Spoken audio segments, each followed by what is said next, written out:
이것이 복음이다. 보라, 구원과 교회 생활이다. 누가복음 19장 10절 말씀입니다. 인자가 온 것은 잃어버린 자를 찾아 구원하려 함이니라. 아멘. 주님이 오신 것은 잃어버린 자를 찾아서 구원하려 함이라. 잃어버린 자라고 하는 것은 여기서 아폴리미라는 단어인데요, 그 말은 파괴가 되었다, 멸망당했다, 재기불능이 되었다, 이런 것을 이야기합니다. 그렇게 된 사람을 주님은 찾아오신다는 겁니다. 왜냐하면 그 잃어버린 사람이 찾아가질 못하니까, 자기가 파괴됐으니까, 멸망당했으니까, 자기 자신이 다 파쇄됐으니까, 그러니까 주님을 찾아갈 수가 없어. 그러니까 주님이 그 사람을 찾아오시겠다는 거예요. 그런 사람을 찾아와서 주님은 구원하시겠다라는 말입니다. 자, 우리가 꼭 예배 드리는 것 같죠, 하나님 앞에. 근데 주님도 우리에게 예배 드린다고요. 그 말은 무슨 말이냐면, 나는 예수님 앞에 열심히 예배 드리려고 하는데 예수님은 나를 예배하신다고. 그게 찾는 거예요.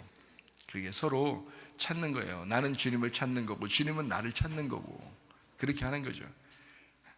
잃어버린 자만 되면 주님이 찾아오십니다. 그래서 우리가 노력해서 찾아가는 예배는 힘들지만 주님이 우리를 찾아오시는 예배는 쉽습니다.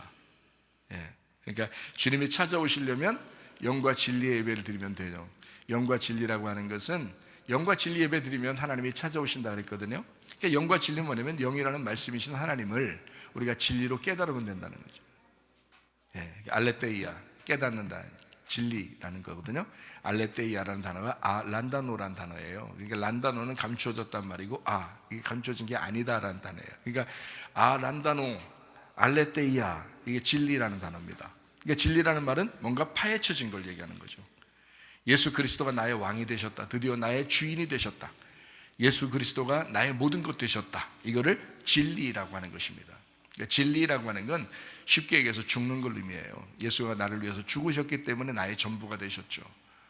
그죠? 내가 사랑함으로 누구를 위하여 죽었다면 그 사람의 전부가 되는 거죠. 내가 죽었으니까. 나를 위해서 죽으신 분이 바로 어린 양 되신 예수님이셔요. 그래서 우리는 그분께 예배하는 겁니다. 영과 진리의 예배를 드리는 거예요. 그게 말씀을 깨닫는 겁니다. 자꾸 말씀을 깨닫는 거예요. 다른 거로 어떻게 예배 드리겠어요? 우리가 이 시대에 무슨 동물을 잡아 드리겠어요? 소를 끌고 오겠어요? 양을 끌고 오겠어요? 그런 게 아니거든요.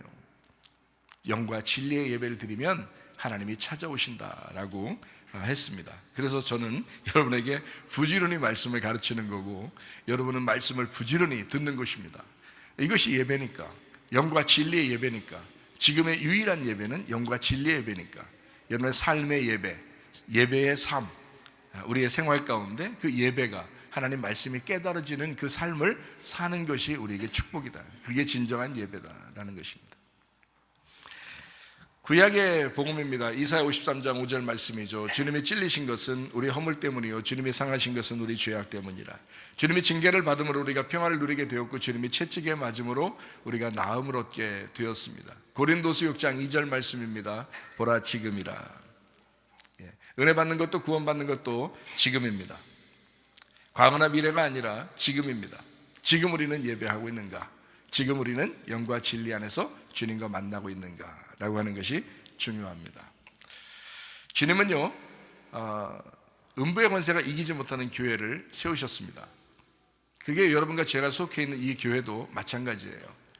예수님 시대 때부터 지금까지 음부의 권세가 이기지 못하기 때문에 계속 교회는 존재해 왔어요.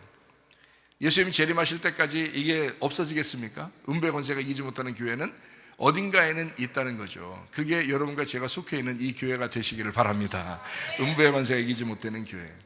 그러니까 우리가 어려움도 당하고 힘들기도 하고 그러는데요, 이게 어느 날 이게 역전될 수 있습니다. 사람이 아프잖아요. 어느 날 역전될 수 있어요. 가정에 문제가 있잖아요. 어느 날 갑자기 역전될 수가 있습니다. 경제적으로 문제가 있나요? 아니면 무슨 문제가 있나요? 여러분, 갑자기 역전되는 역사가 일어납니다. 대한민국에서 무슨 어려운 일이 있나요? 갑자기 역전될 수도 있습니다. 하나님을 믿기 때문입니다. 옛날에 하만이라는 사람이 모르드게를 매달으려고 나무 달아놓은 거를 하나님이 왜 안 보셨겠어요? 그때까지는 나무를 다뤄놓을 때까지는 그냥 봤다고요. 보고 있었는데 하나님이 역전시켜 놓잖아요. 자기가 다뤄놓은 거기에다가 하만이란 놈이 달리는 거예요. 거기다가 하만이란 놈이 어떤 놈이냐면 아말렉의 후예예요. 아말렉의 왕족입니다. 이 하만이란 자가 아말렉 족속을 하나님이 싫어해요, 좋아해요? 싫어해요. 아말렉은 원래 싫어해요. 출애기 17장에도 아말렉하고 전쟁 있죠. 그때 하나님이 이기셨습니다. 여호수아가 막 밑에서 전쟁하고 위에서는 모세가 이제 손을 들고 있어서 이기잖아요. 그게 아말렉 전투예요. 그래서 하나님 앞에 모세가 이제 고백합니다. 여호와 니시, 여호와가 우리의 깃발이다. 여호와가 우리의 승리이시다. 승리하시는 주님이시다. 이렇게 한 게 그게 출애기 17장의 내용이에요. 그게 누구와의 싸움이냐면 아말렉과의 싸움이거든요. 거기서 여호와 니시의 해석을 뭐라고 했다고요? 대대로 하나님이 여호와가 대대로 아말렉과 싸우시리라라는 말이 그게 여호와 니시라는 단어예요. 여호와 니시는 분명히 여호와가 승리, 여호와가 깃발이다. 깃발의 여호와, 승리의 여호와 이거거든요. 근데 그걸 해석을 그렇게 해놨다고요. 하나님은 대대로 아말렉과 싸우리라. 그러니까 아말렉이 계속해서 우리 인생 가운데 있겠다 없겠다? 있겠다. 그것을 누가 싸운다? 하나님이 싸우시겠다는 거예요. 그게 여호와 니시입니다. 하나님은 반드시 역전시켜 주십니다. 그러므로 그 하나님, 역전시켜 주신 하나님을 믿으시기를 바랍니다. 사람이 잘 모르니까 욥기서를 보면서 어때요? 욥기서도 욥이 막 굉장히 고난을 당하잖아요. 근데 결국에는 하나님 어떻게 해요? 그 고난을 사탄에게 허락했어도 결국에는 결론적으로는 2배의 축복을 주신다고요. 하나님 장자권의 축복입니다. 그런 하나님이에요. 역전시켜주신 하나님. 뭐 시편 73편에는 그런 말 없나요? 거기에는 또 악한 자가 더 건강하고 뭐 오래 살고 뭐 잘 되고 이런다. 하나님 어떻게 된 겁니까? 우리가 성소에 들어갈 때야 그들의 결말을 알았다 그랬어요. 지금 시대는 우리가 악한 사람이 더 잘 되는가? 우리가 왜 이렇게 예수 믿고 열심히 주를 위해 살려고 하는데 왜 이렇게 잘 안 되는 왜 일이 꼬여나가지? 뭐 힘들지? 이렇게 할 수도 있습니다. 그렇지만 결론적으로는 성소에 들어갈 때 하나님이 우리에게 알려주신다. 다 알려주신다. 이게 왜 그랬는지 다 알려주실 거야. 하나님 말씀을 깨달으면 이해가 돼요. 하나님 마음이 점점 이해가 된다고요. 노아 시대와 같고 소돔과 고모라 시대와 같고 로마 시대와 같고 그리고 지금 이 시대가 그렇게 악한 것이 계속되는 것 같아요. 보니까 없어질 수 있겠어요? 뭐 악한 것은 하나도 빠짐없이 다 없어질 거야. 여러분 장담할 수 있습니까? 그렇지 않다고 봐요. 저는 계속 이 세상은 점점 어두워집니다. 그리고 하나님이 보실 때도 노아 홍수가 날 때요, 하나님이 보실 때 어떻게 했냐면 이 사람들은 계속 악할 뿐임을 하나님이 아셨다 그랬어요. 그러니까 멸망을 시키는 거예요. 인간의 본성이 그렇다는 거예요. 인간의 아말렉 같은 그 본성이 계속되는 거예요. 그게 육체라고 하는 거거든요. 그게 네피림, 그게 육체의 삶이에요. 그게 돌연변이의 삶이라고. 원래 하나님 우리를 창조하실 때는 그런 삶이 아니었어요. 생기의 삶, 예배드리는 삶, 에덴 동산에서의 아름다운 삶을 하나님이 만들어 주셨는데 인간이 선악과 먹고 그거를 바꾸는 거예요. 아말렉의 삶으로 바꾸는 거예요. 탐욕의 삶으로 바꾸는 거예요. 우상숭배의 삶으로 바꾸는 거예요. 선악과의 삶으로 바꾸는 거예요. 그렇게 살아가고 있다고, 인간이.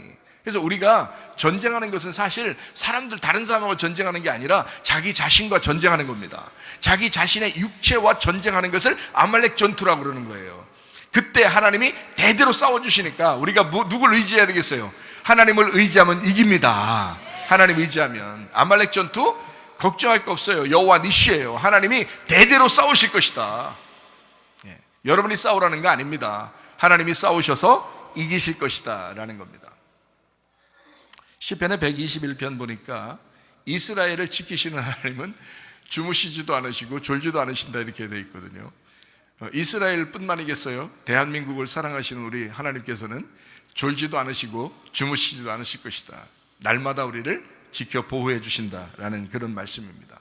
예수님이 우리를 위해서 죽으셨어요. 가만 놔두시겠어요? 특별히 대한민국을 위해서 가만 놔두시겠어요? 그렇지 않아요. 교회들을 가만 놔두시겠어요? 그렇지 않아요. 하나님이 반드시 돌보십니다. 하나님의 뜻대로 다 이루어집니다. 사람들이 몰라서 죄를 짓는 거예요. 예수님이 십자가 못 박아 죽이는 거 보세요. 인간들이 그거 몰라서 그러는 거잖아요. 인간들이 솔직히 말해서 예수님 뭐 잘못한 게 뭐 있어요? 잘못한 거 없어요. 근데 사람들이 예수님까지도 십자가 못 박아 죽여버리니, 여러분, 이게 인간이 그렇다는 거예요. 십자가 위에서 예수님 뭐라고 그래요? 저들을 용서해 주십시오. 저들이 몰라서 그런 겁니다. 제가 회개할 때 그런 응답을 받았다고 그랬잖아요. 몰라서 그런, 네가 나를 몰라서 그런 것이다. 알면 안 한다는 거죠. 마찬가지예요. 주님도 우리에게 말씀하는 겁니다.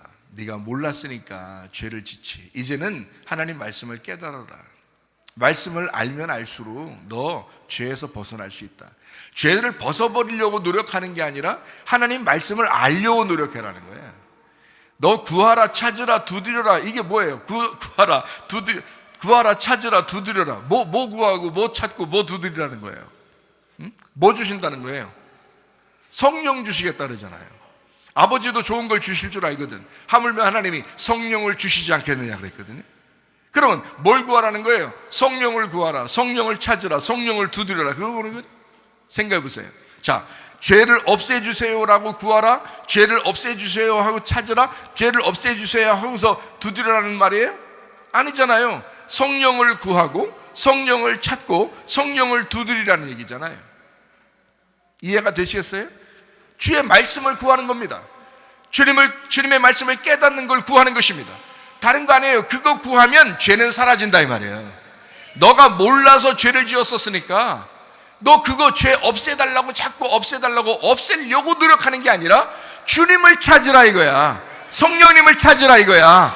그러면 죄는 사라진다는 것이지. 이해가 되시겠죠? 참 놀라운 하나님이에요.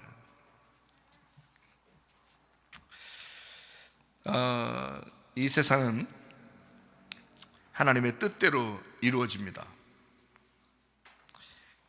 그리고 어두운 세상에 있는 종교 지도자들이 타락을 하게 되면 정치가 타락을 해요. 경제도 타락을 합니다. 그래서 원래 하나님이 우리에게 쓰고 남을 만한, 또 쓰고 풍성할 만한 것을 다 주시게 돼 있거든요. 그런데 타락하는 거예요. 경제도 타락해요. 정치도 타락해요. 누가 타락해서 그런 거예요? 종교가 타락해서 그런 거예요. 종교가 타락하게 되면 정치, 경제 다 타락해 버려요. 종교가 타락하면. 그러니까 우리가 진실로 예수 그리스도가 우리의 진리가 되시고 예수 그리스도가 우리의 길이 되시고 우리의 생명이 되신다라고 하는 것을, 예수님 외에는 아버지께 올라갈 자가 없다. 예수 이름 외에는 다른 이름으로서 우리에게 구원을 주실 만한 이름을 주신 적이 없다. 예수만이 우리의 길이요, 예수만이 진리요, 예수만이 생명이 되십니다. 그러므로 그나저나 어쨌든 예수만 구하는 거예요. 교회가 뭐 구해야 돼요? 교회가 예수만 구하면 교회는 타락하지 않게 돼 있어요. 근데 예수 말고 자꾸 다른 걸 구하니까 그런 거예요. 예수 말고 다른 걸 자꾸 구하니까 타락하는 거예요. 생각해 보세요. 교회가 돈을 좋아해요. 교회가 더 다른 걸 좋아해요. 이거 타락하죠. 교회가 무슨 명예가 필요하며 교회가 무슨 돈이 필요하겠어요? 생각을 해보세요. 그냥 운영하는 건 필요하죠. 그렇지만 그런 게 문제가 아니잖아요. 욕심을 낸다고요. 교회가 탐욕을 부린다고요. 교회가 명예를 막 구한다고요. 교회가 무슨 권력을 막 가지려고 한다고요. 타락하는 것입니다. 하나님이 좋아하시겠어요? 하나님 좋아하지 않아요. 다 겸손해야죠. 교회가 겸손하게 주님만 따르면요, 이 세상은 밝아질 것입니다. 교회가 겸손하지 못하니까, 교회가 교만하니까, 그러니까 사탄이 역사하는 거예요. 종교를 타락시키면 이 세상은 볼 거 없죠. 세상이 어두운데 그래도 그나마 빛이라고 하는 교회가 살아있어야 되는데 교회가 어두워지니 세상은 더 어두워지는 거죠. 당연한 거지. 어두운 세상에 빛을 비추라고 교회를 만들어놨더니 교회가 또 어두워졌다. 말이 되냐 이거? 말이 안 되죠. 그러니까 소경이 소경을 인도하면 안 된다. 소경이 소경을 인도하면 안 된다. 마지막 때에 징조들이 있습니다. 지진, 기근, 전쟁, 전염병, 이단, 사이비, 교주, 반기독교 세력, 교회를 핍박하는 것, 전교조, 공산당, 진화론, 마약, 부정선거, 종교 타락, 정치, 경제, 언론, 문화, 예술 다 타락하는 것, 종교 통합, 동성애, 차별금지법, 문화예술, 연예계, 스포츠, CBDC 디지털화돼서 중앙 디지털화 시켜가지고 요 돈을 중앙에서 통제하겠다고 하는 게 CBDC입니다. 돈, 명예, 교만, 음란, 거짓 이런 것들이요 판을 치게 되면 이게 말세예요. 근데 지금 시대가 그렇다고요. 그럼에도 불구하고 음부의 권세가 이기지 못하는 교회가 있으니 여러분과 저에 속한 이 교회가 돼야 될 줄로 믿습니다. 우리 나라도 마찬가지요. 세계도 마찬가지요. 교회가 살아나면 세상이 살아난다고요. 근데 교회가 죽으면 세상이 죽어버린다고. 교회가 영향력을 끼쳐야 돼요. 빛과 소금의 역할을 다 감당해야 합니다. 불법이라고 하는 게 뭐냐면 주님의 뜻대로 행하지 않는 것을 불법이라고 그래요. 그래서 하나님은 우리 보고 그래요. 주님께서는 주여 주여 한다고 천국 가는 게 아니고 아버지의 뜻대로 행해야 천국 간다. 아버지의 뜻대로 행해야 그게 불법이 아니고 그게 합법이란 말이에요. 합법적으로 행해야 된다. 그게 아버지의 뜻이 어디에 있어요? 하나님 말씀에 있어요. 이 세상에서 만약에 이 세상 모든 사람들이 하나님 말씀대로만 순종하고 산다고 생각해 보세요. 이 세상이 타락하겠어요? 그렇지 않아요. 하나님 말씀대로 생활하지 않기 때문에 그렇습니다. 제발 성경 좀 읽으셔요. 그리고 성경대로 순종하려고 하시기 바랍니다. 여러분 주변에는 늘 성경책을 좀 두고 사시길 바라요. 두기만 하라는 게 아니에요. 이 말은 성경책을 늘 저도 성경책 옆에 있는데요 항상 성경책 옆에 끼고 있다 이런다고 되는 게 아니라 성경책 좀 읽으시라고, 이렇게 펴서 읽으시라고, 덮어놓고 믿지 말고 펴서 읽으시라고, 열어놓고 믿으시라고. 성경책 좀 읽으시고 그리고 성경 말씀에 순종하시라고요. 그러면 적어도 여러분은 하나님의 사람입니다. 하나님의 사람으로 살다가 주님 만나시기를 바랍니다. 하박국서 2장에 보면요, 오직 여호와는 그 성전에 계시니 온 땅은 그 앞에서 잠잠할지니라 라고 했습니다. 하박국 3장에 보니까 비록 무화과 나무가 무성하지 못하며 포도나무에 열매가 없으며 감람나무에 소출이 없으며 밭에 먹을 것이 없으며 우리의 양이 없으며 외양간에 소가 없을지라도 나는 여호와로 말미암아 즐거워하며 나의 구원의 하나님으로 말미암아 기뻐하리로다 라고 했습니다. 살다 보면 어려운 일 당하죠. 그럼에도 불구하고 우리 하나님이 우리와 함께 하신다. 결국에는 하나님이 역전시켜 주시고 임마누엘 되신 우리 하나님께서 나와 함께 하시니 뭔가 변할 것이다, 뭔가 좋아질 것이다, 소망을 갖고 사시기를 바랍니다. 시편 23편에 보니까 이런 말씀이 있어요. 여호와는 나의 목자시니 내게 부족함이 없으리로다. 그렇죠? 나의 결핍이 사라지리로다 라는 얘기고요. 그 말은 여호와가 나의 목자가 되시니까 나의 결핍함이 사라지리로다 라는 그런 말이거든요. 그리고 또 무슨 말씀이냐면 내 평생에 선하심과 인자하심이 나를 정령 따르리니 내가 여호와의 집에 영원히 거하리로다, 이런 말씀이 있습니다. 정령 따른다 라는 그 단어가요 라다프라는 단어입니다. 이 라다프라는 단어가 어떤다면 막 추격하는 거 있잖아요. 막 쫓아오는 거, 막 쫓아오는 게 있어요. 말 타고 막 누가 뒤에서 막 쫓아온다고 생각해보세요.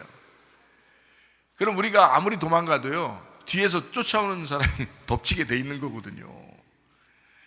그렇게 쫓아온다는 거예요. 뭐가 쫓아온다는 거예요? 강도가? 그러면 안 돼요. 깡패가 그렇게 쫓아오면 안 되는, 그런 게 아니고 내 평생의 선하심과 인자하심이 반드시 나를 추격하여 따르리니, 하나님의 선하심과 그 인자하심이 우리를 추격하여 따르리니 내가 여호와의 집에 영원히 거하리로다. 여호와의 집에는 평안이 있습니다. 여호와의 집에는 행복이 있습니다. 여호와의 집에는 안식이 있습니다. 여호와의 집에 영원히 거할 것이다. 왜요? 주님의 인자하심과 선하심이 막 추격해서 내가 도망가도 그걸 쫓아와서 나에게 주니까, 하나님의 그 선하심과 인자하심을 막 덮쳐주니까, 그러니까 여호와의 집에 평안히 내가 거하리로다. 그게 시편 23편의 마무리 이야기예요. 여호와가 나의 목자가 되시느냐. 여호와가 우리의 목자 되신 사람 평안할 것입니다. 마음이 평안할 거예요. 마치 풀무불에 들어가도요, 다니엘 3장에 있는 다니엘의 세 친구, 풀무불에 들어가도 평안하고, 다니엘 6장에 있는 다니엘이 사자굴에 들어가도 마음이 얼마나 평안하면 거기서 그죠? 얼마나 평안하면 사자하고 같이 그냥 있겠어요.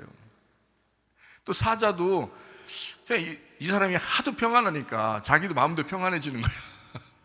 사자도 다니엘하고 같이 한참을 있었어요.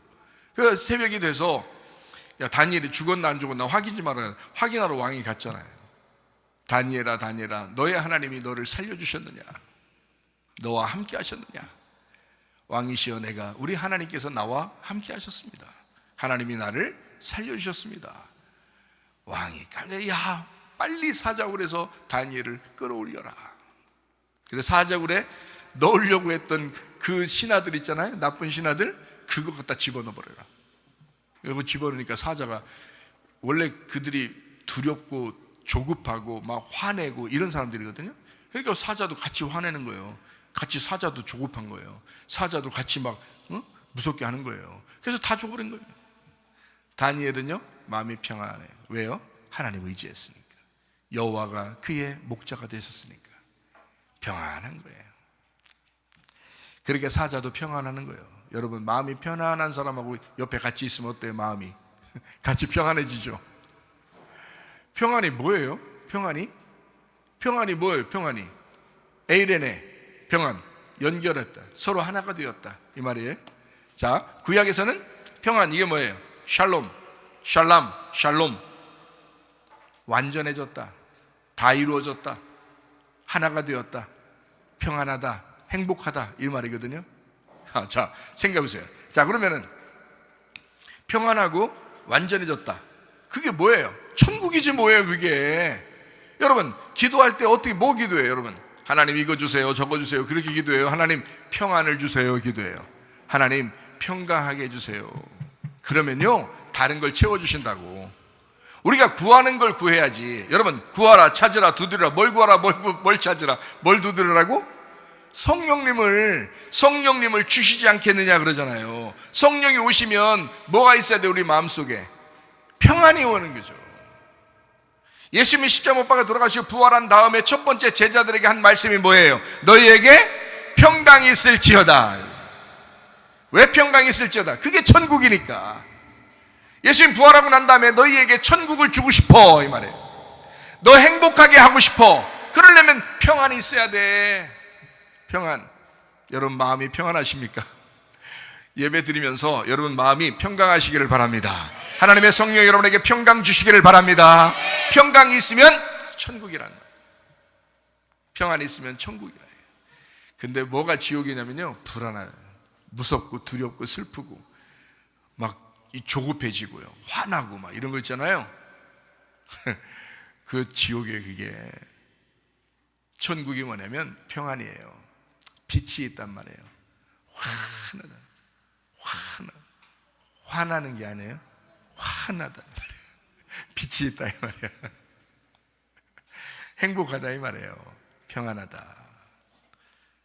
마음이 좀, 기도할 때 마음이 평안해지고, 뭔가 기도한 내 기도에 좀 마음이 뭔가 평안해지고 좀 안식이 되고 안심이 되잖아요. 그럼 응답입니다. 그게 응답이야. 기도하면서 막 기도는 해. 하나님 앞에 막 기도해. 아무거나 했어요. 그냥 괜찮아요. 뭐 이거 기도해야 돼요, 저거 기도해야 돼요 아니라 다 기도해. 괜찮아요. 하나님 뭐 그거 가지고 너 유혹했으니까 요거 기도했으니까 잘했다, 요거 기도했으니까 잘못했다 이렇게 하시겠어요? 여러분이 부모인데 자녀한테 그러겠어? 자녀는 그냥 마음대로 얘기하는 거야. 무슨 말인지 알겠어요? 하나님한테 마음대로 얘기해. 그게 기도예요. 마음대로 기도하는데, 마음대로 얘기하는데, 문제는 내 마음에 평안이 오느냐 그걸 확인하라고. 막 이렇게 기도해, 저렇게 기도해, 막 기도해, 막 연락에 막 기도해. 땀나게, 어떨 때 땀나면 기도해, 막 연락에 기도하다가 예수님의 이름으로 기도합니다, 아멘 하고 막 일어나버려. 마음에 평안이 왔는지 안 왔는지도 확인도 안 하고 그냥 막 일어나버려. 그러면 안 돼. 기도하고 평안이 오는지를 가만히 하나님 앞에 기도하면서 내 마음에 평강이 있는지, 내가 지금 이렇게 기도한 것이 하나님의 뜻인지 아닌지 생각해보고 마음에 평강이 오는지 그걸 잘 생각하면서 그렇게 하고서 그게 다 마음에 평강이 오면 그때 믿습니다, 아멘 하고서 그때 일어나야지. 아니 그냥 막 기도 막 아무렇게 막 기도해놓고 그냥 예수님 이름으로 기도합니다, 아멘. 하나님이 뭔가 평안을 주려고 하나님이 뭔가 얘기하고 싶고 막 이렇게 해도 이 사람 확 일어나면 가버려요. 하나님이 뭔가 얘기하고 싶었는데 확 가버려. 이 사람은 계속 불안한 거야. 스스로 기도해놓고 불안하고, 기도해놓고 뭔가 찝찝하고 이러는 거예요. 계속 마음에 평강이 올 때까지 기다려. 기도했으면 마음에 평강이 오는지 안 오는지 기다려요. 그러면 하나님께서 여러분의 마음에 평안을 주셔. 그럼 그게 응답인 줄 알고 일어나면 됩니다. 하나님의 역사예요. 하나님이 여러분을 사랑하시죠. 하나님은 사랑이십니다. 하나님이 여러분 좋은 걸로 여러분 갚아주시길 원하시지, 하나님이 여러분 괴롭히려고 하시는 하나님이겠어요? 하나님이 여러분을 계속해서 막 괴롭히는 그런 하나님이시겠냐고요? 그런 하나님 아닙니다. 마귀가 괴롭힌다 할지라도 하나님이 그러죠. 너 거기까지만 해라. 그때까지예요. 조금만 참으시면 됩니다. 조금만 참으시면 하나님이 다 좋은 것으로 여러분에게 갚아주실 줄로 믿습니다. 누가복음 1장 3절 말씀입니다. 그 모든 일을 근원부터 자세히 미루어 살핀 나도 데오빌로 각하에게 차례대로 써보내는 것이 좋은 줄 알았노니 라고 되어 있습니다. 이 모든 일을 근원부터 자세히 미루어 살핀 나도가 누가입니다.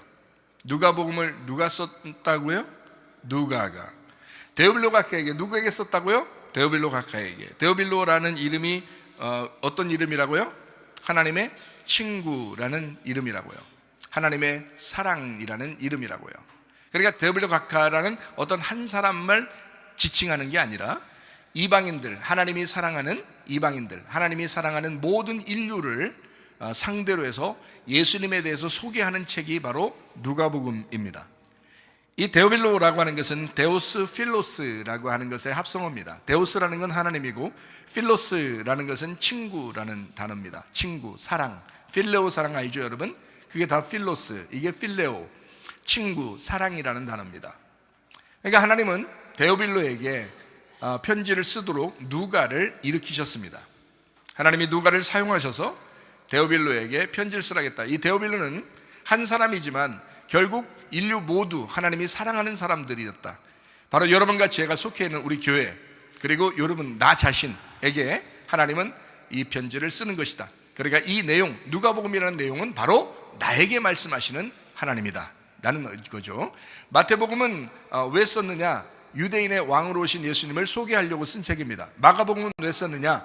예수님이 우리를 섬기시기 위해서, 종으로 섬기시기 위해서 십자가 못 박혀 돌아가실 목적을 가지고 오신 것이다 라고 하는 것을 알려주려고 마가복음을 썼습니다. 그래서 특별히 마가복음에는 처음부터 시작할 때 귀신 쫓아내고 병 고치고 그럽니다. 왜 그러냐면, 그게 왜 그러냐면 하나님이 우리를 섬기시러 이 땅에 오셨다. 너희들의 병을 고치고 너희들 속에 역사하는 귀신을 쫓아내면서 너희들 건강을 주기 위해서 왔다. 너희들 섬기러 왔다. 그러면서 예수님이 십자가 못 박혀 돌아가시는 그 장면까지 자세하게 설명을 해놓은 것입니다. 마가복음은 예수님이 우리를 섬기시는 종으로 오셨다라는 것을 이야기하려고 쓴 책이 마가복음입니다. 누가복음이라고 하는 것은 예수님이 인간으로 오셨다, 인간이신 예수님으로 오셨다라고 하는 것을 설명하려고 쓴 책이 누가복음입니다. 요한복음이라고 하는 것은 독수리같이 하늘에 신성을 가신 하나님이, 하나님의 아들이 이 땅에 오셨다. 그래서 누가복음은 좀 특별하게 하나님의 그 아들에 대한 역사를 좀 특별하게 대우하면서 쓴 책이 바로 요한복음입니다. 그러니까 마태복음은 사자와 같고, 마가복음은 소와 같고, 누가복음은 사람과 같고, 요한복음은 독수리와 같다. 네 생물에 대한 이야기를 여러분 아시죠? 네 생물, 사자, 소, 사람, 독수리, 네 생물에 대한 에스겔 1장, 에스겔 10장에 나오는 그런 이야기들이거든요. 계시록에도 나오는 그 네 생물이라는, 이 네 생물이 사자, 소, 사람, 독수리예요. 그런데 이것을 우리가 생각해 보면, 자, 마태복음은 사자와 같은 말씀이고요, 마가복음은 소와 같은 말씀이고, 누가복음은 사람과 같은 말씀이고요, 그리고 요한복음은 독수리와 같은 말씀입니다. 네, 그러니까 마태, 마가, 누가, 요한 이렇게 복음서가요 다 특징적으로 말씀을 하고 있습니다. 예수님 한 분에 대해서 특징을 가지고 설명한 거예요. 그래서 마태, 마가, 누가, 요한이 있는 겁니다. 그러니까 원래 특징이 똑같으면 뭐 하나만 쓰지 뭐하러 네 개로 이렇게 쓰겠어요. 마태, 마가, 누가, 요한으로. 그렇게 우리에게 복음을 알려주시는 그런 책이거든요. 예수님의 소식을 듣는 사람, 자, 데오빌로 각하는 아주 복받은 사람이었습니다. 마찬가지로 여러분과 저도 데오빌로 각하 같은 사람이라겠죠. 하나님의 친구, 하나님의 사랑, 하나님이 우리를 사랑해서 이 누가복음을 주었다. 누가복음은 사람과 같은 그런 책입니다. 마태복음은 사자와 같은 유대인의 왕으로 오신 예수님을 소개하는 그런 책이거든요. 그러니까 마태복음 1장에 있는 족보가 나오고요, 마태복음에는 누가복음 3장에도 족보가 나옵니다. 근데 마태복음 1장에 나오는 족보는 유대인의 왕으로 오시는 예수님을 나타내기 때문에 예수님의 아버지의 족보를 썼습니다. 예수님의 아버지의 족보. 왜냐하면 그가 왕족이 돼야 돼요. 왕족은 남자가 돼야 되거든요. 그래서 아버지의 족보를 쓴 겁니다. 마태복음 1장입니다.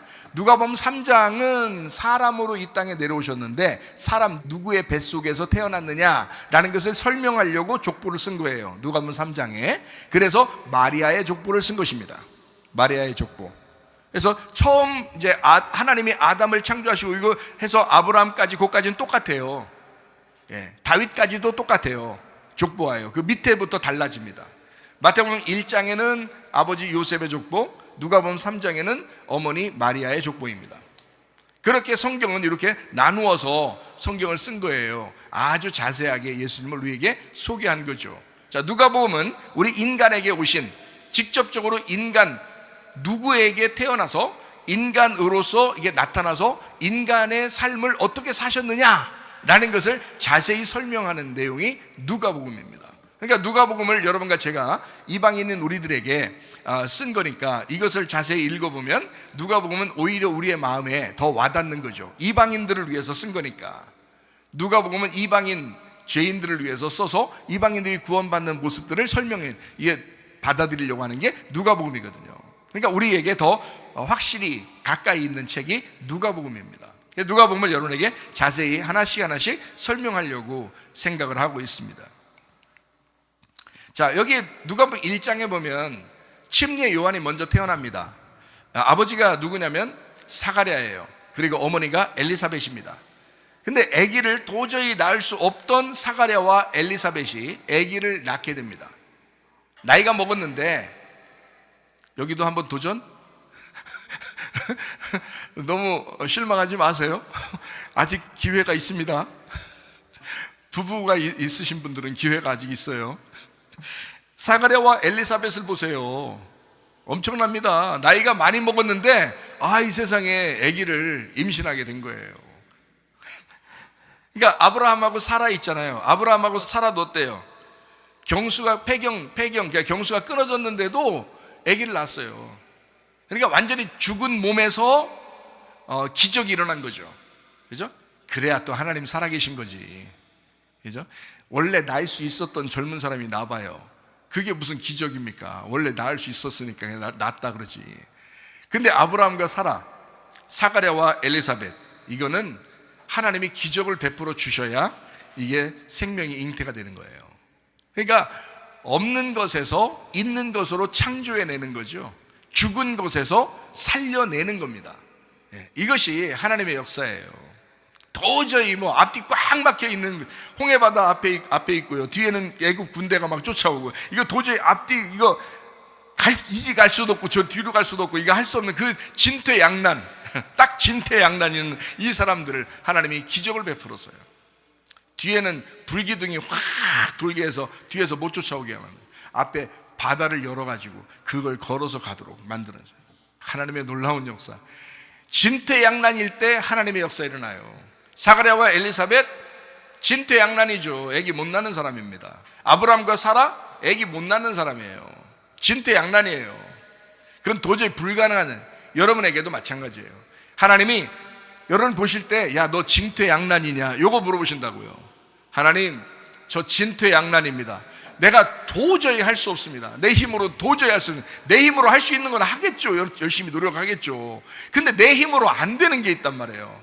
해도 안 되는 거, 이런 거 있잖아요. 그때는 진퇴양난이라고요. 그때 하나님의 기적이 역사합니다. 하나님의 기적적인 역사가 그럴 때 벌어지게 되는 거예요. 그 하나님을 기대하시기를 바랍니다. 하나님은 하나님의 아들을 소개할 마지막 선지자 제사장을 먼저 보낸다고 말라기 4장 5절에 말씀하고 있습니다. 보라, 여호와의 크고 두려운 날이 이르기 전에 내가 선지자 엘리야를 너희에게 보내리니, 그게 바로 침례 요한이었다라는 것입니다. 침례 요한을 먼저 보낸다, 이게 마지막 엘리야를 보낸다라는 그런 말씀이거든요. 자, 예수님을 소개할 자가 있어야 되죠. 소개도 안 하는데 그냥 예수님이 갑자기 턱 나타나, 나 예수야, 이렇게 말하기 좀 그렇잖아요. 원래요, 의전이라는 게 있거든요. 왕이 갈 때는, 대통령이 갈 때는 그 앞에 의전이 다 준비를 먼저 다 해놔요. 그런 다음에 그 길을 딱 가는 거거든요. 광야에 외치는 자의 소리가 먼저 와서 그 길을 예비하는 거거든요. 그러면 그 길을 밟고 지나가는 게 예수님이 돼야 된다는 거죠. 그래서 먼저 침례 요한이 와야 된다. 그러니까 예수님 오시기 전에 먼저 침례 요한이 와야 되니까 어때요? 아, 침례 요한이 와야 된다라고 하는 거니까 그때 어떻게 해요? 예, 침례 요한 먼저, 그러니까 여기에 먼저 예언을 해놓는 거예요. 엘리야가 먼저 올 것이다. 광야에 외치는 자의 소리가 올 것이다. 엘리야와 같은 자가 나타날 것이다 라는 그런 말씀이죠. 자, 누가복음 1장 7절 8절 말씀입니다. 엘리사벳이 잉태를 못함으로 그들에게 자식이 없고 두 사람의 나이가 많더라. 마침 사가랴가 그 반일의 차례대로 하나님 앞에서 제사장의 직무를 행할세라고 되어 있습니다. 마리아의 친족 레위인에게 천사의 소식이 옵니다. 그리고 침례 요한을 잉태합니다. 하나님의 놀라운 역사를 경험하게 된 것입니다. 자, 누가복음 1장 15절 말씀 볼까요? 이는 그가 주 앞에 큰 자가 되며 포도주나 독한 술을 마시지 아니하며 모태로부터 성령의 충만함을 받았다라고 되어 있습니다. 민수기 6장에는 나시린에 대한 이야기가 있습니다. 그 나시린, 하나님께서 선택하신 그 나시린들이 있다. 여러분과 저도 지금 시대의 나시린이에요. 하나님이 우리를 선택하셨죠. 그리고 우리가 하나님을 믿게 되었죠. 나시린들은 나시린 나름대로 하나님과의 교통하면서 살아야 됩니다. 다른 사람과 교통하는 게 아니에요. 하나님과 교통하면서 하는 거거든요. 마찬가지로 나시린으로 태어난 사람이 바로 침례 요한이었습니다. 포도주나 독주를 마시지 않고 모태로부터 성령의 충만 받은 사람, 이 사람이 바로 침례 요한이었습니다. 누가복음 1장 17절 말씀입니다. 그가 또 엘리야의 심령과 능력으로 주 앞에 먼저 와서 아버지의 마음을 자식에게, 거스르는 자를 의인의 슬기에 돌아오게 하고 주를 위하여 세운 백성을 준비하리라 라고 되어 있습니다. 엘리야의 영을 가졌다. 엘리야의 심령, 엘리야의 영이거든요. 엘리야의 영을 가졌다라는 것입니다. 엘리야의 영과 엘리야의 능력으로 주 앞에 먼저 왔다. 주님이 오시기 전에 먼저 왔다. 뭘 가지고요? 엘리야의 영을 가지고. 그러니까 엘리야의 영이 있고요, 침례 요한의 영이 있고요, 스데반의 영이 있고요, 바울의 영이 있고요, 나의 영이 있어요, 최사무엘의 영이 있어요. 여러분 자신들도 영이 있어요. 하나님이 허락하신 생명입니다. 하나님이 허락하신 생명, 하나님이 주신 생기, 하나님이 주신 여러분 호흡입니다. 그 영을 가지고 있다. 엘리야가 하던 일을 그대로 하게 되었다라는 그런 말이에요. 침례 요한이 할 수 있는 그런 이야기들입니다. 말라기 4장 5절을 우리가 금방 읽었는데 보세요. 여호와의 크고 두려운 날이 이르기 전에 내가 선지자 엘리야를 너희에게 보내리니 라고 했습니다. 말라기서에. 그리고서 예수님이 오시기 전에 침례 요한이 옵니다. 그 엘리야의 영을 가지고 오는 거죠. 그리고 예수님을 소개하는 겁니다. 엘리야가 원래 구약에서요, 엘리야가 나타났을 때 엘리야는 언제까지 엘리야가 활동해요? 언제까지? 몇 년까지 뭐 이런 얘기 하지 마시고 엘리야가 언제까지 활동하게 돼 있어요? 엘리사가 나타날 때까지요. 엘리사가 나타날 때까지 엘리야가 활동하게 돼 있어요. 이해가 되겠어요? 그러니까 엘리사가 나타나면 엘리야는 사라지는 거야. 자, 침례 요한이 활동을 하게 되는데 예수님이 나타나면 어떻게 돼요? 침례 요한은 사라지게 되는 거예요. 침례 요한은 예수님을 침례 주고 예수님이 이제 딱 활동을 하기 시작하면 이제 침례 요한은 사라지게 되는 거예요. 목 잘리는 거지. 침례 요한의 머리가 누구니까? 예수님이니까. 그러니까 침례 요한의 영을, 예수님의 영이, 이 침례 요한은 율법을 상징한다면 예수님은 복음과 진리를 상징한단 말이에요. 그래서 이 율법과 복음을 이어받아서 예수님이 그 일을 감당하는 거야. 자, 엘리사가 어떻게 해요? 엘리야의 영을, 엘리야의 모습을 가지고 자기가, 엘리사가 그 2배의 일을, 엘리사가 2배의 일을 하는 거거든요. 엘리야는 1배의 일을 했다면 엘리사는 2배의 일을 해요. 그게 2배의 축복입니다. 그게 장자의 축복이거든요. 예수님이십니다. 그러니까 예수님이 주님의 일을 감당하게 된다라는, 엘리야 영을 가진 그 침례 요한이 먼저 오게 된다. 그리고 예수님이 나타난다. 자, 이해가 되겠죠? 엘리야와 엘리사, 침례 요한과 예수님의 관계입니다. 자, 제사장으로서 예수님을 침례할 사람이 먼저 와야 예수님을 소개하죠. 그래서 침례 줄 때까지 침례 요한이 필요한 거예요. 그래서 침례 요한이 오는 것입니다. 하나님의 아들이 오시면 그 침례 요한이 예수님에게 기름을 부어요. 그리고 하나님의 아들을 세웁니다. 그리고 증거, 자기가 증인이 되는 거예요. 예수님에게 기름을 붓고 그리고 자기가 증인이 되는 거예요. 자, 그런데 여러분 생각해 봐요. 예수님한테 침례 요한이 기름 부을 수 있을까 없을까? 없어요. 사람이니까. 하나님의 아들을 어떻게 기름을 부어요? 할 수 없죠. 그러니까 침례 요한이 하는 말이, 예수님 오시니까, 자, 보라, 세상 죄를 지고 하는 하나님 어린 양이로다.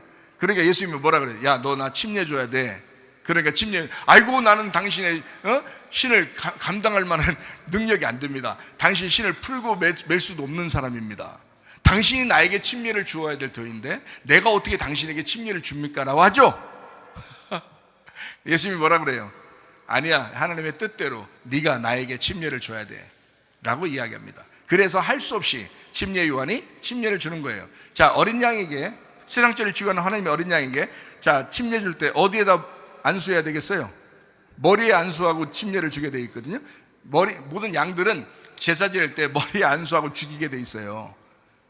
엉덩이에 안수하고 죽이게 돼 있어요? 안 된다고요. 머리에 안수하고 죽이게 돼 있다고. 그럼 머리에 안수할 때 왜 제사장들이 양에게 머리에 안수하고서 그 양을 죽여요? 네? 인류의 죄를 제사장이 넘겨주는 거예요. 이 양에게 넘겨주고, 양을 이제 죄인이 됐잖아. 죄를 짊어졌잖아, 양이. 그러면 그 양을 죽이는 거예요. 그러면 인류의 죄가 다 죽는 거야, 같이. 거기서 이해가 되겠어요? 그러니까 언제 그 일이 벌어져야 돼? 누가 그 일을 해야 돼? 침례 요한이 그 일을 해야 된단 말이에요. 그러니까 그게 아버지의 뜻이지. 자기는 세상 죄를 지고 가는 하나님의 어린 양으로 왔어요. 그러니까 그 어린 양에게 누군가 안수해야 돼. 그리고 침례를 줘야 돼. 물속에 집어 넣어버려야 돼. 죽여버려야 돼. 이해가 돼요? 그리고 난 다음에, 자, 이분이 일어났어요. 물속에 들어갔다 이제 일어난다. 마태복음 3장에 나와 있는 말이에요. 자, 일어난다. 일어나니까 어때요? 하늘에서 비둘기 같은 성령이 막 또 비둘기가 나타났대요. 또 누가? 아니, 그 말 아니요. 여러분 나가서 비둘기 볼 때마다 성령님 그래요? 정신 차려. 비둘기 같은 그 빛의 성령이 직접 내려오셔요. 그게 하나님이야. 여러분, 자기 아들을 하늘에서 내려보내고 이분을 진짜 기름을 누가 부어줘야겠어? 사람이 어떻게 왕에게, 그 진짜 하나님에게 기름을 붓겠어? 못하지. 그러니까 하나님이 직접 기름을 부으시는 거야. 그게 성령의 기름 부음. 그게 성령이 비둘기같이 위에서 내려와서 기름 부어주시는 거예요. 그날이 기름 붓는 날이야. 그날이. 그래서 하늘이 찢어지고 하늘이 열리고 그 위에는 하늘에서 예수님에게 말씀하십니다. 이는 내 사랑하는 아들이라, 내 기뻐하는 자라. 그게 침례를 받을 때 일어난 사건입니다. 그걸 침례 요한이 맡은 거예요. 기름 부어진 왕의 귀한, 다니엘서 9장 24절 말씀입니다. 네 백성과 네 거룩한 성을 위하여 이른 이래를 기한으로 정하셨나니 허물이 그치며 죄가 끝나며 죄악이 용서되며 영원한 의가 드러나며 환상과 예언이 응하며 또 지극히 거룩한 이가 기름 부음을 받으리라. 그 기간 안에, 70일의 그 기간 안에 예수님께서 기름 부음을 받으리라. 그 주님께서 오셔서 기름 부음을 받으리라. 언제요? 침례를 받으실 때에 기름 부음 받으리라. 근데 사람이 준 기름이 아니란 말이에요. 사람이 원래 줄 때는 그 제사장들이 올리브 기름을 이렇게 주잖아요. 그러니까 기름 붓는 사람이 있어요. 왕 아니면 선지자 아니면 제사장이에요. 근데 왕이면서 선지자이면서 제사장이 예수님이에요. 이거를 예수님을 이 세 가지로 설명을 하는 거예요. 사람들이 제사장으로서 설명하고, 왕으로서 설명하고, 그 다음에 선지자로서 설명하는 게 이 사람들이고, 이거를 다 같이 가지신 분이 예수님이란 말이에요. 예수님은 왕이면서 선지자면서 제사장이에요. 예수님이요, 대제사장이라고 하잖아요. 예수님을. 이해가 돼요? 그분을 누가 기름 붓겠어요? 사람이 못하는 거야. 사람은 사람이 기름 붓지만, 사람이 선지자에게, 제사장에게, 왕에게 기름 붓지만, 예수님은 하나님이 직접 기름을 부어야 돼요. 그래서 성령의 비둘기가 나타난 거예요. 성령의 기름 부은 비둘기처럼 성령이 나타나셨다라고 말씀하는 겁니다. 거룩한 예루살렘을 위해서 주님이 오셨다. 그래서 내 백성과 내 거룩한 성을 위하여 그 기간이 정해졌을 때 예수님이 오셔가지고 그 이른 일에 그 안에 오셔서 기름 부음을 받아, 그 침례를 받아 활동을 하게 된다. 3년 반 동안 활동을 하게 될 것이다 라고 하는 것이 다니엘 9장에 예언되어 있습니다. 그래서 예수님은 자기의 백성들을 위해서 왔기 때문에 이방인들을 구원하려고 하지 않았어요. 예수님 시대 때는 예수님이 이방인들을 구원하려고 했다면 이방인들, 지나가는 이방인들 아무나 막 갖다 병 고치고 막 했어야 되는데 그렇지 않아요. 수르보니게 여인 같은 사람 있잖아요. 가나안 여인, 그 수르보니게 여인 있잖아요. 그런 사람들이 와서 우리 딸의 그 귀신을 좀 고쳐주십시오. 안 돼. 자녀의 떡을 어떻게 내가 걔한테 주겠느냐라고 그래요. 왜 그러냐면 예수님이 그 사람을 미워해서 그런 게 아니에요. 나는 유대인의 그 시대에 유대인들을 위해, 내 백성들을 위해서 지금 왔기 때문에 3년 반 동안 아버지의 일을 내가 유대인들을 위해서 하게 돼 있어. 이게 다니엘서 9장에 예언되어 있단 말이야. 그래서 그 예언되어 있는 대로 나는 부름받아 왔기 때문에 그 일을 하고 있는, 아버지의 뜻대로 하고 있는 거야. 3년 반 동안. 그래서 그 여자를 돌려보내려고 합니다. 그때 이 여자가 뭐라고 그래요? 좋습니다. 알아요. 그 말씀 알아요. 그러면 자녀의 떡을 개들한테 그냥 부스러기라도 좀 던져주면 그 개들이 좀 먹지 않습니까? 내가 그 부스러기 떡이라, 그 빵에 부스러기라도 나에게 던져주면 내가 그거 먹고 우리 좀 살면 안 되겠습니까? 예수님이요, 얼마나 사랑이 많으신데 그걸 미워해서 안 고쳐주려고 했겠습니까? 고쳐주시려고 하죠. 근데 자기가 때가 있잖아요. 3년 반 동안 자기 백성들을 위해서 왔기 때문에 예루살렘 그 주변으로, 예루살렘 안에서 그 일을 감당해야 되거든요. 그러니까 자기가 이방인들을 자기가 일을 못한단 말이에요. 사마리아 여자도 이스라엘 사람입니다. 사마리아 여자도. 그러니까 예수님이 찾아가잖아요. 그 사람은 삭개오 유대인입니다. 38년 된 병자 유대인입니다. 소경 유대인들입니다. 이스라엘 사람들이에요. 근데 이방인은 안 된단 말이에요. 이방인은 내가 널 고칠 수가 없어. 자녀의 떡을 어떻게 내가 걔한테 주겠느냐라고 한 거예요. 그게 막 미워서 얘기한 게 아니야. 내가 자녀의 떡을 걔한테 주겠느냐, 걔 이렇게 안 했단 말이에요. 야, 생각해봐라. 내가 자녀의 떡을 어떻게 걔한테 주겠느냐. 말씀이 이렇게 되어 있는데 나는 아버지의 뜻대로 행해야 되는데 어떡하냐, 이런 말이죠. 그때 이 여자가 딱 간파하고 그 얘기를 한 겁니다. 부스러기라도 주십시오. 그럼. 야, 예수님 감동받은 거예요. 예수님 감동받은 거예요. 이 사람이 이방인이지만 그 이방인을 구원해야 되겠다. 하나님은요, 그 율법의 규칙이 있었지만 그걸 뛰어넘는 사랑이 있었다고요. 예수님이 그 사람에게 그래요. 내가 직접 가서 손을 얹어서 기도해줘서 낫게 할 수는 없지만 내가 하는 건 안 되니까. 왜냐하면 정해져 있잖아요. 자기 백성들을 왔으니까, 자녀들을 왔으니까 정해져 있으니까 안 되지만 네 믿음이 너의 딸을 구원했다 그런 거예요. 네 믿음이 너의 딸을 구원했다. 네가 나를 그 믿는 나라는 믿음이 너의 딸에게 가서 역사할 것이다. 너의 믿음이 너의 딸을 구원했다. 야, 놀라운 역사가 일어난 거예요. 이게 예수님께서, 자, 기름 부으심 받은 예수님은요, 그때까지 유대인들을 위해서 일하십니다. 언제 이방인들이 구원받기 시작하죠? 사도행전 10장에 사도행전 10장에 고넬료가 구원받으면서 이방인의 구원이 시작되는 거예요. 그래서 바울이 가서 이방인들을 전도하기 시작하는 겁니다. 이해가 돼요? 그 전까지는요, 사도행전 2장에 3,000명 회개했을 때 그 사람들 다 이스라엘 사람들입니다. 이방인들 구원받는 게 아니었어요. 71회 안에 들어와 있는 모든 사람들은 다 유대인들의 구원이었습니다. 그것이 끝나면 이방인의 시대가 오고 교회 시대가 오고 하나님의 성령의 역사의 시대가 와요. 그게 고넬료 이후부터 이방인들이 구원받기 시작하는 거예요. 사도행전 10장 이후입니다. 이해가 되시겠어요? 자, 이렇게 하나님은 하나님의 뜻대로 이 거룩한 예루살렘을 위해서 오신 주님, 자, 침례 요한이 출생합니다. 말씀이 단절되는 그 기간, 끝났다는 것을 선포하는 침례 요한. 침례 요한이 오기 전에 약 400년의 기간이 있었습니다.